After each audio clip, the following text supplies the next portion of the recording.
Hello, welcome करता हूँ मैं इस नए यूट्यूब चैनल में, जिसमें हम आप लोगों को सिखाने वाले इंजीनियरिंग के रिलेटेड सारे सॉफ्टवेयर्स।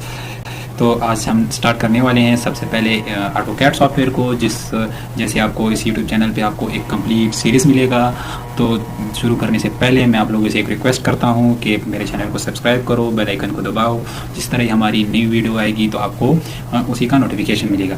तो चलो स्टार्ट करते हैं आज से हम ऑटोकैड सॉफ्टवेयर को, जिसमें आज हम थोड़ा बहुत इंटरफेस के बारे में जानते हैं कि ऑटोकैड के इंटरफेस कैसे क्या होता है। ठीक है, जब हम ऑटोकैड इंस्टॉल करते हैं तो हमारे पास कोई डेस्कटॉप पे इस तरह आइकन आता है। जब इस पर हम डबल क्लिक करते हैं तो हमारे फेस ओपन होता है, जिसमें हम यहाँ पे रिसेंट फाइलें होती हैं। रिसेंट फाइलों में आपके पास वो फाइलें पड़ी होती है कि या आपने हफ्ता पहले या दिन पहले या 2 दिन पहले या घंटा या 2 घंटे पहले कुछ वर्क आपने किया है और उसको आपने आधा किया और आधा नहीं किया, और अभी आप कह रहे हो कि मैं उस वर्क को आगे कंटिन्यू करना चाह रहा हूँ, कंप्लीट करना चाह रहा हूँ, तो आप उस फाइलों को यहाँ से ओपन कर सकते हैं। ठीक है, अगर आपको वो फाइल यहाँ से नहीं मिल रही तो आप क्या कर सकते हैं, आप इजीली ओपन पे जा सकते हो और ओपन पे अपनी फाइल की लोकेशन यहाँ से फाइंड कर सकते हो और उसको अपनी लोकेशन बता सकते हैं कि आपकी फाइल कहाँ पे पड़ी है। तो आप इजीली उसी फाइल पे क्लिक करोगे, आपके पास वो फाइल ओपन करोगे नीचे से तो वो ओपन हो जाएगा। अगर आपको नए सिरे से नया काम स्टार्ट करना है तो आप न्यू पे क्लिक करेंगे तो आपके पास यहाँ पे न्यू ओपन हो जाएगा। ठीक है, फिर इसके बाद आता है आपके पास, अगर आपने ये सॉफ्टवेयर परचेज किया है तो आपके पास यहाँ पे आप ऑटोडेस्क अकाउंट, यहाँ पे अपना अकाउंट साइन कर सकते हैं। ये आपके पास कुछ ऑनलाइन हेल्प आपको मिलेगा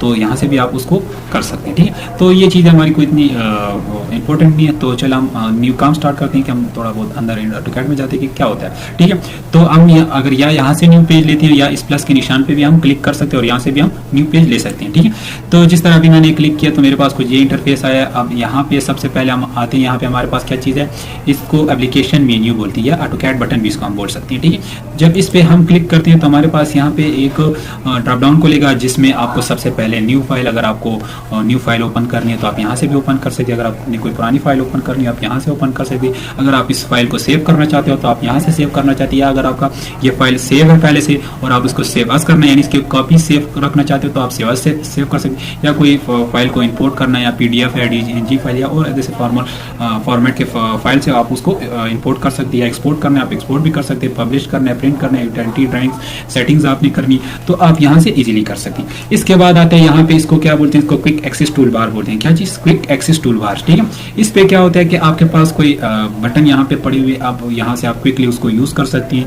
तो आप अगर आप देखें यहाँ पे आपके पास न्यू ओपन सेव से आवाज है ना, तो जिस तरह भी हमारे पास यहाँ पे आप देख सकते हैं, यहाँ पे आप यहाँ से ओपन कर रहे थे ना फाइल, तो आप यहाँ से भी इसको ओपन कर सकते हैं। ठीक है, तो आप यहाँ से भी क्विकली यूज कर सकते हैं। अगर यहाँ से यूज करना है यहाँ से भी। अब आपके पास कोई बटन आपके पास यहाँ पे पड़ा है और आप उसको दिन में 10 से 15 दफा या आप उसको बार बार यूज कर रहे हो और आपका यहाँ पे आप कह रहे हो कि मुझे ढूंढने में थोड़ा मुश्किल हो रहा है, तो आप उस फाइल को, उस बटन को आप यहाँ पे इजीली रख सकते हैं। आप सपोज करते हैं मेरे पास यहाँ पे कोई बटन है, मैं कोई ये सर्कल है, मैं इस पे राइट क्लिक करता हूँ और add to quick access tool bar करता हूँ तो मेरे पास यहाँ पे ये देखो सर्कल ऐड हो जाएगा। ठीक है, आप इस तरह कोई भी बटन आपके पास अगर आपको ऐड करना है तो आप यहाँ से ऐड कर सकते हैं। अगर आप यहाँ से नहीं ऐड करना है तो आप यहाँ पे customize quick access tool bar के बटन पे जाते हैं और यहाँ से आप ये देखो, ये सारे जितने भी चेक हुए बटन है आपके पास ये यहाँ पे ऑन है।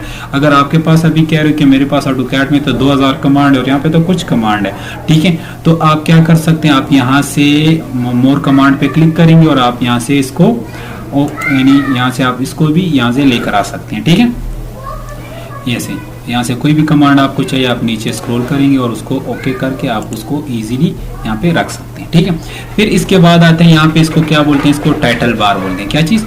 Title bar. टाइटल बार में क्या होता है, टाइटल बार में आपको बताया जाता है कि आप कौन सी कंपनी का कौन सा सॉफ्टवेयर और कौन सा वर्जन यूज कर रहे हैं।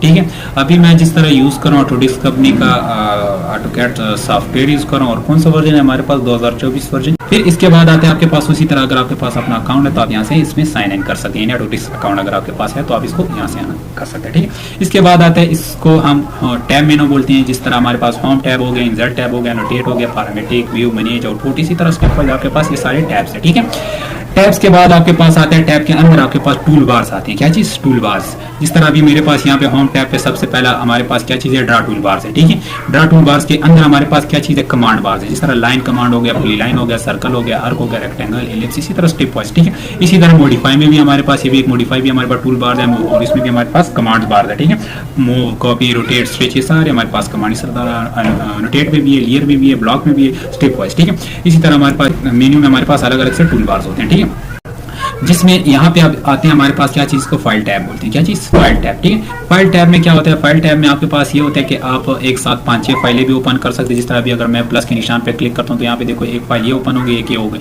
अगर यहाँ पे तीसरा भी आप ओपन करना चाह रहे हो तो आप तीसरा भी ओपन कर सकते हैं। यहाँ पे अगर मैं एक फाइल पे काम करता हूँ, मैंने आधा काम कर लिया और मैं उस पर मैंने इस फाइल पे काम कर लिया और यहाँ पे मैंने कुछ काम कर लिया, ठीक है, और अब मैं कह रहा हूँ कि मैं इस फाइल पे भी काम करना चाह रहा हूँ तो मैं यहाँ से भी उसमें भी काम कर सकता हूँ। ठीक है, अगर मैं यहाँ पे आ रहा हूँ तो यहाँ पे भी काम कर सकता हूँ, यानी एक साथ में 5-6 फाइलों में काम कर सकता हूँ। ठीक है, इसके बाद आते हैं यहाँ पे व्यू क्यूब। ठीक है, व्यू क्यूब में क्या होता है? व्यू क्यूब में आपके पास होता है कि हम ऑटोकैड में दो तरह के काम करते हैं, जिसमें एक हमारे पास 2D वर्क होता है, एक हमारे पास 3D वर्क होता है। ठीक है, लेकिन ऑटोकैड सॉफ्टवेयर सबसे मोस्ट पॉपुलर जो है वो 2D के लिए। ठीक है, 3D के लिए इतना खास नहीं, 3D के लिए हमारे पास और डिफरेंट सॉफ्टवेयर है, जिस तरह वो फिर हम इसी यूट्यूब चैनल पे सीखेंगे स्टेप वाइज जब बाद में आएंगे। ठीक है, वो बहुत ज़्यादा एडवांस है और इसमें ऑटोकैड में भी हम 3D सीखेंगे। ठीक है, तो हम जब 2D वर्क कर रहे होते हैं तो हम सिर्फ एक ही एंगल से देख रहे होते हैं, जिस तरह अभी हमारे पास टॉप एंगल है। ठीक है, मैं सिर्फ टॉप से देख रहा हूँ। ठीक है, फिर इसके बाद आते हैं अगर आपको अलग अलग एंगल से देखना है तो आप यहाँ से इसी कॉर्नर पे क्लिक कर सकते हो और आप उसको अपनी ड्राइंग को अलग अलग एंगल से देखें। ये हमारा तब यूज होता है जब हम 3D में काम कर रहे होते हैं। ठीक है, सही।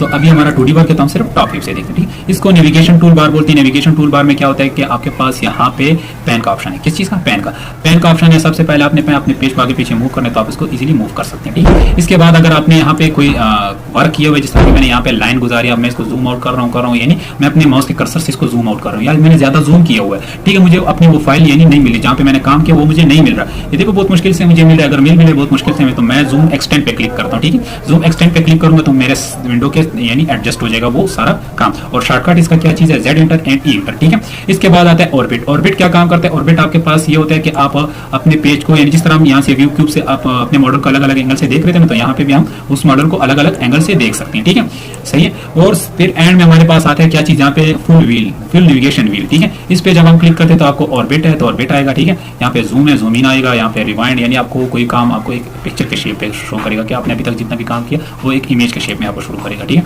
इसके बाद पेन आप अपने पेज को ऐसे आगे पीछे मूव कर सकते हैं। ठीक है, फिर इसके बाद आता है आपके पास, इसको क्या बोलते हैं? इसको कमांड बार बोलते हैं। क्या चीज? कमांड बार। ठीक है, ये कमांड बार होता है। ठीक है, कमांड बार में क्या होता है? कमांड बार में हम यानी अगर देखें तो हम यहाँ पे कोई भी कमांड की शॉर्टकट टाइप करते हैं, उसके मेजरमेंट टाइप करते हैं तो हमारा इजीली यहाँ पे हम उसको टाइप कर सकते हैं। ठीक है, तो अब अगर हम लाइन लेते हैं तो यहाँ पे देखो हमारा यहाँ पे मेरा कस्टमाइज पे जाते हैं, मेरा यहाँ पे डायनामिक इनपुट ऑन है। ठीक है, तो अब मैंने इसको ऑन, अब देखो मैं जो भी कमांड टाइप करूँ तो मेरा कहाँ पे टाइप हो रहा है? कमांड बार में टाइप हो रहा है। अगर मैं किसी कमांड को लेता हूँ LIN, ठीक है, क्या चीज़? LIN, और लाइन कमांड मैंने लिया, इंटर किया। जैसे ही मैंने इंटर किया तो यहाँ पे मेरे पास क्या चीज़ है? यहाँ जो लेंथ मैं दे रहा हूँ वो आपके पास क्या चीज़ है? अब वो भी अगर आप टाइप करना चाह रहे हो तो आपका वो भी टाइप किधर होगा? कीबोर्ड में टाइप होगा उधर। ठीक है, तो अब आप मेरे पास यहाँ पे इस तरह कर सकते हैं। ठीक है, अब इसके बाद आता है मेरे पास क्या चीज़ है? यहाँ पे नेविगेशन टूल बार है। ये भी हम सारे स्टेप वाइज डिटेल के साथ सीखेंगे कि हमारा कौन सा टूल कैसे काम करता है। ठीक है, तो आज के लिए इतना ही। इंशाल्लाह कल हम जब नया सीरीज स्टार्ट करेंगे, हम नई वीडियो बनाएंगे तो हम सबसे पहले होम टैब में ड्रा टूल बार्स के बारे में पढ़ेंगे। इसी तरह स्टेप वाइज ये सारे कमांड हम सीखेंगे। ठीक है, तो ये कमांड सीखने के बाद हम क्या करते हैं? इन सब कमांड को सीखने के बाद फिर इसको प्रैक्टिकल हमने यूज़ करने हैं, यानी ड्राइंग में हम इसको लाइन को कैसे यूज़ करते हैं, पॉलीलाइन को कैसे यूज़ करते हैं, सर्कल को कैसे यूज़ करते हैं, ये सारी चीज़ें हम स्टेप वाइज पढ़ेंगे बिल्कुल डिटेल के साथ। ठीक है, जब हम ये सारी चीजें यूज कर जाएंगे तो फिर हम उसको 3D में कैसे कन्वर्ट करते हैं, यानी एक प्रोफेशनल वर्क हम करेंगे। ठीक है, यानी हम यहाँ पे स्केल के रिलेटिव भी कुछ चीज़ें देंगे। आपसे अक्सर कंपनियां, यानी बाज़ लोग ये होते हैं कि काम सिखाते हैं लेकिन अधूरा सिखाते हैं। क्या मतलब है? उसमें ये होता है कि आपको स्केलिंग नहीं आता, यानी हम किसी कंपनी में जाते हैं, वहाँ पे हमारा सारा वर्क स्केल वर्क हुआ होता है, तो हमारा स्केल वर्क वो हमें समझ नहीं आ रहा होता कि वो कैसे हुआ। ठीक है, तो अगर आपने ऑटोकैड सीखा हुआ है और आपको आता है लेकिन आपने स्केल नहीं सीखा, आपको स्केल की नॉलेज नहीं है, तो आप इस तरह कुछ काम नहीं कर सकते। ठीक है, तो मेरे चैनल को सब्सक्राइब करें और बेल आइकन को दबाएं। इंशाल्लाह आपको इसी तरह इंफॉर्मेशन वीडियोस मिलती रहेंगी।